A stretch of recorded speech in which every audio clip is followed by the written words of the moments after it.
So, who's gonna be a good boy? Who's gonna be top dog? Oh, that's you. Oh, look at me. Oh, no, that's you. Top dog. You are. Top dog! I got a package. I got a sled. I'm ready to go. Wah! Top dog! Is that an earthquake? Looks like Tigersville is in for a bloody good time. Incoming!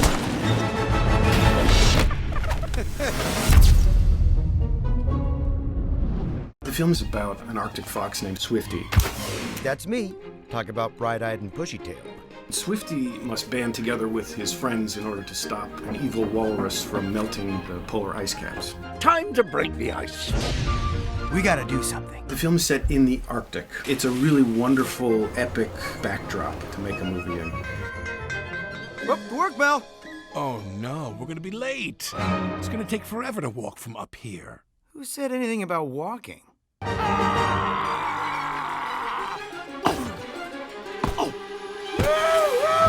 The town itself, Tigersville, where the movie takes place, really has a sort of classic fairy tale sense about it. There you go. Swifty is an Arctic fox, genetically predispositioned to be invisible. And many of these things kind of help his confidence, because all he wants to be is seen. At least I'll be remembered for something.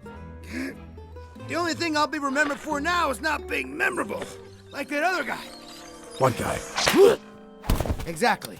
And wants to be recognized. He wants to be a top dog. Top dog are these big, husky dogs. Game faces, guys. I swear it's gonna be me one day. Not on my Yeah. watch. Back to work. Angelica Houston plays Magda. She's this taciturn caribou. Now listen! We're listening. Stop doing that!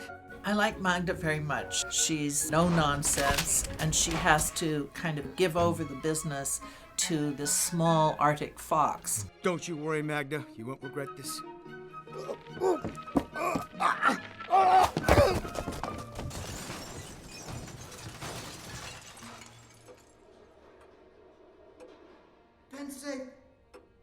Magda regret this already.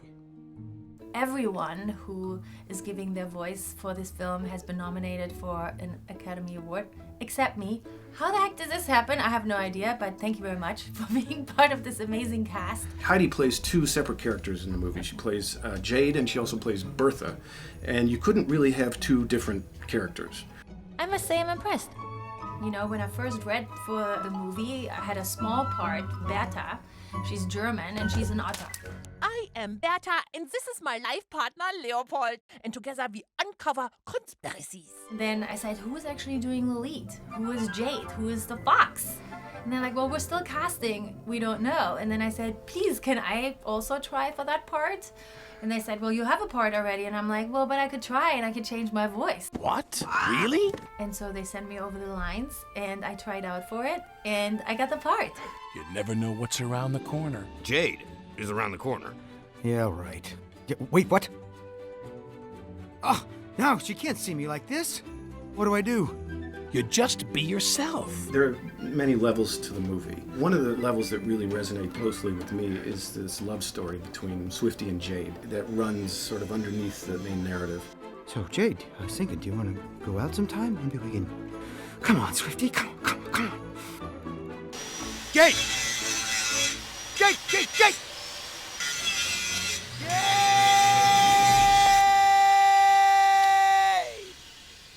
It's like an old romance movie between the two of them, and these two people trying to come together and get over their own hurdles and their own insecurities, really. Can I ask you something? Yes, of course. Would you like to get a 4% discount on your next delivery? Oh, sure. The crux of Swifty is that he grew up feeling invisible, like no one could see him.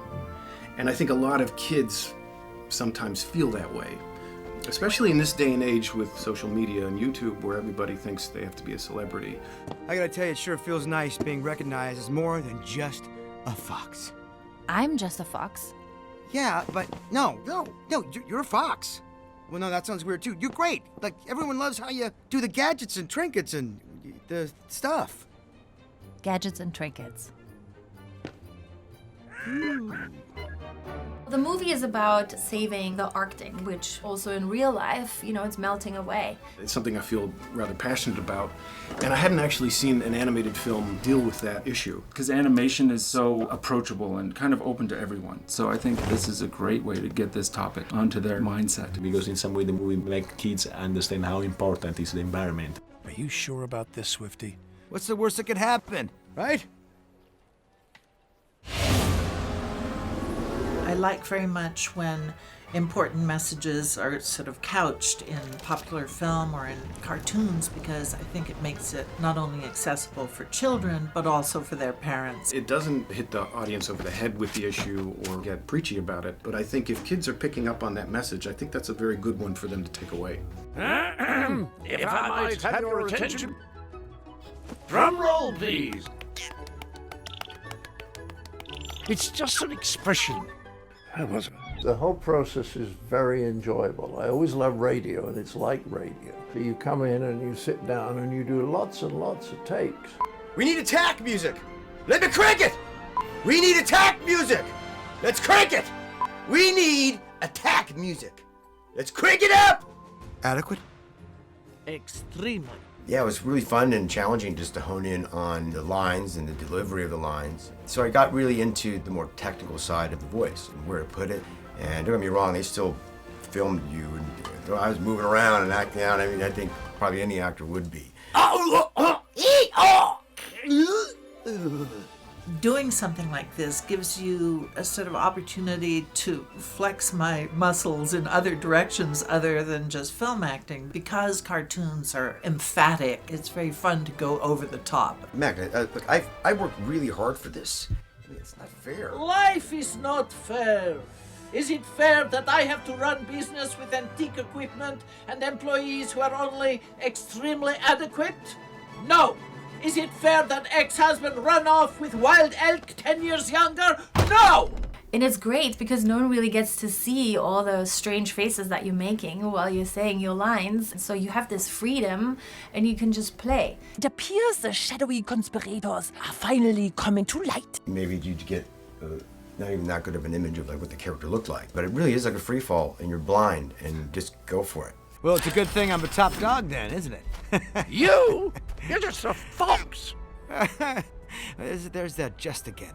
Well, the director of an animated film is really carrying the whole thing in his mind, which means when you come to perform in it, you're even more dependent on him than you are with an ordinary director. So he has to always explain to you what the scene is like or how you're feeling, how your emotions are, because you get your pages and then how am I supposed to be? Am I sad? Am I happy? Am I yelling? Where am I? He's like, you're on the top of this thing, so you have to really yell because otherwise they can't hear you down there. Jane, you okay? I'll be better once I get us out of here. Really what a director is about is telling a story and leading a team of artists and technicians. And with animation, everything is so thoroughly planned. Every frame that you're seeing takes months to create.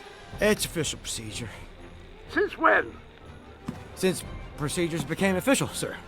And it's fun because you work with so many creative people from the production side with their designers, the directors, and the artists. And then you get to come and work with the talent that brings those characters to life. And because it is over so many years, you really get to know these people. It becomes this family, and hopefully, if you do everything right, that comes through on the screen as well. Must have been exciting, though. I was always worried to mess him up because I would mess up my lines. She always did that. And then we get out of the groove, and then we have to do it again. Yeah.